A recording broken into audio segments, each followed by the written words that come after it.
The second time I call them member for Port Stephens. Thank you, Mr. Chairman. Hopefully members on the opposition benches will remain quiet while their member is speaking. Thank you, Mr. Temporary Speaker. I rise to contribute to the debate on the Transport Administration closure of railway line at Newcastle bill. This bill gives effect to something that's already been undertaken by this government. For an act that was meant to physically and geographically stop the divide between the city and the foreshore, it has caused enormous division in the community across the Hunter. I want to make it clear that the closure of the rail line predated the legal authority to undertake the closure. It has caused enormous disconnect across the Hunter by preventing people accessing Newcastle via the rail. There are many aspects of this issue that amazes me. One of them is the fact that this government, if it was serious about supporting the Hunter, serious about wanting to see revitalisation in Newcastle, serious about putting a light rail down Hunter Street, why on earth didn't this government fund and deliver a light rail down Hunter Street before it ripped up the only reliable public transport into the city? It makes no sense unless the government is not truly serious and does not intend to deliver light rail. The process which has led us to this point has been addressed by my colleagues here already. What I'd like the government to hear and to actually listen to is the real stories of people having been impacted by the closure of the rail line. I would like this government to understand that its acts do not affect Newcastle, not only affect Newcastle. The impacts are much broader, reaching to the north, south and west, including the townships in the Upper Hunter and Port Stephens. The government would be misguided to think that the people of Port Stephens don't care about Newcastle and that they aren't impacted by the cut to the rail line. Public transport in Port Stephens is limited to buses. Public transport in Port Stephens is already inadequate, and with the closure of the rail line, the inadequacies have been exacerbated. One of the very important connections Port Stephens had was the Stockton ferry. Before the rail line was cut, many people from Port Stephens would catch a bus to Stockton, a ferry from Stockton to Newcastle, then catch the train to Sydney or elsewhere. Elderly residents have described to me the experience of attempting the trip since the rail line was ripped up.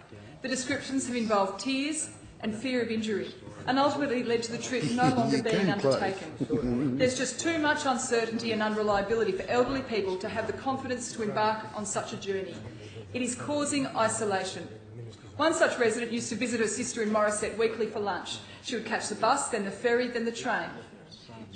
When she tried the journey following the rail line cut, she found it very difficult to work out where to catch the shuttle bus, walked further than she was comfortable doing, waited for too long and ended up running so late that lunch was well over by the time she arrived. And she feared the return journey, but had no choice but to do it all over again in reverse. Doing this at over 80 years of age is just too perilous.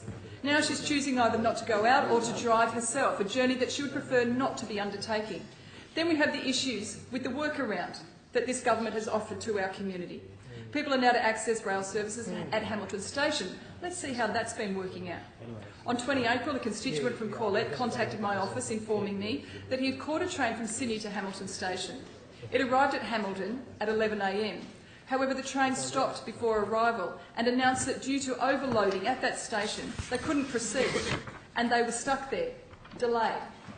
Owing to this delay, the resident then couldn't get the connection to Port Stephens. He and about 10 others on that same train missed the bus service, waited a significant amount of time before they were able to return home. Another resident has told me of the difficulties that an elderly woman experienced at getting off the bus at Bob's Farm, heading towards Hamilton Station, but due to the long walk from that bus to the station itself, she chose to go into Newcastle CBD, navigate the shuttle buses, because then that bus got her actually closer to the station and she didn't have that walk to make. These are just some of the examples of the chaos that's been caused by this government's decision to cut the rail line into Newcastle. One of the biggest public transport failures experienced by my community is the lack of a direct link to the University of Newcastle. This missing link has been described to me as unsafe and dangerous in situations. See students travelling from Raymond Terrace to university via a bus to Mayfield, catch a bus link to the university, and the timing connections are fraught. You miss those and you are delayed. I've heard of a number of students that have missed exams because of these delays. As a consequence, those students with cars drive to universities. And then we hear of students spending more on parking over the course of their degrees than on the degrees themselves. Now here we are, building a new university campus in the heart of Newcastle with only 5 car parks. Why was it planned that way? It was planned in anticipation of there being accessible, reliable public transport.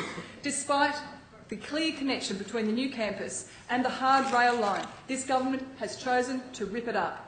Then you have the new law courts, again planned with minimal parking in anticipation of accessible, reliable public transport. Again, it's been left high and dry by the ripping up of the reliable hard rail line into Newcastle.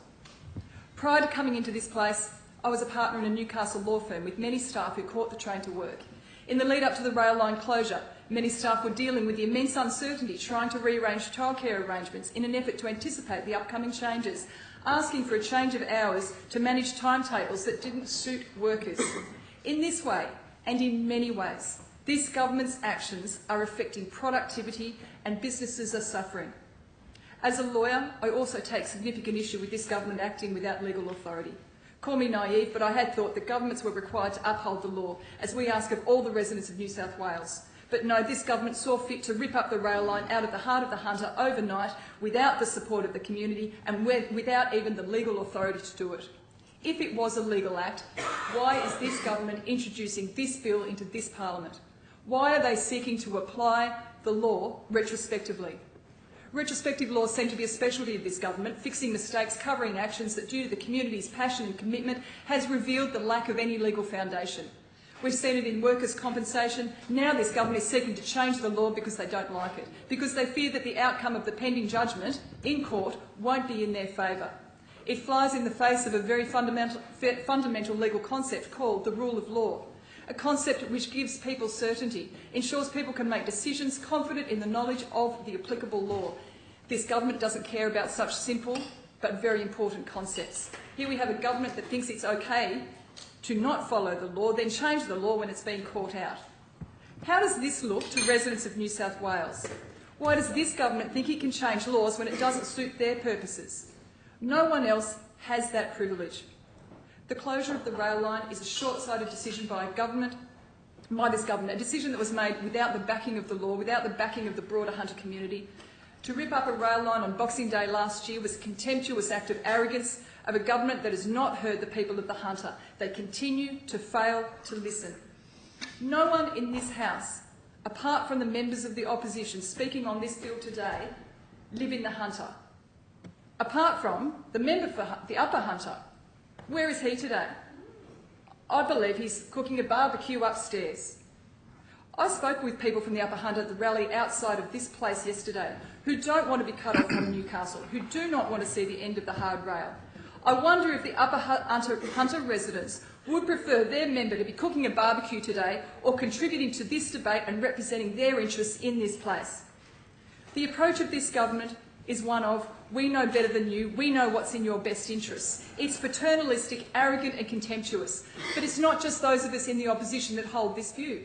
One of the government's head bureaucrats, the chairman of the Hunter Development Corporation, Paul Broad, recently resigned from his post. Why did he resign? Because there has been, and I quote, he said, a massive shift in power from Newcastle to Macquarie Street. Close quotes. He warned that the Hunter is losing its own voice and that the Baird government believed the region needs, quotes, saving from itself. Well, we don't need saving. We need this government to listen and to act in accordance with the wishes of the community.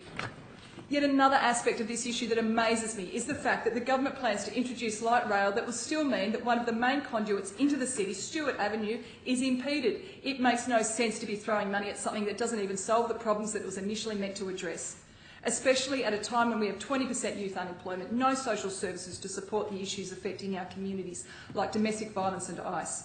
This government has lost all perspective. From any rational outsider perspective, we've got a government hell-bent on spending a lot of money on something that doesn't need fixing, and a community that's experiencing deep unemployment and a lack of health and social services. On behalf of the many residents who have raised their concerns with me, on behalf of the residents of Port Stephens who I represent in this place, and on behalf of the Hunter more broadly, I cannot and will not support this short-sighted bill.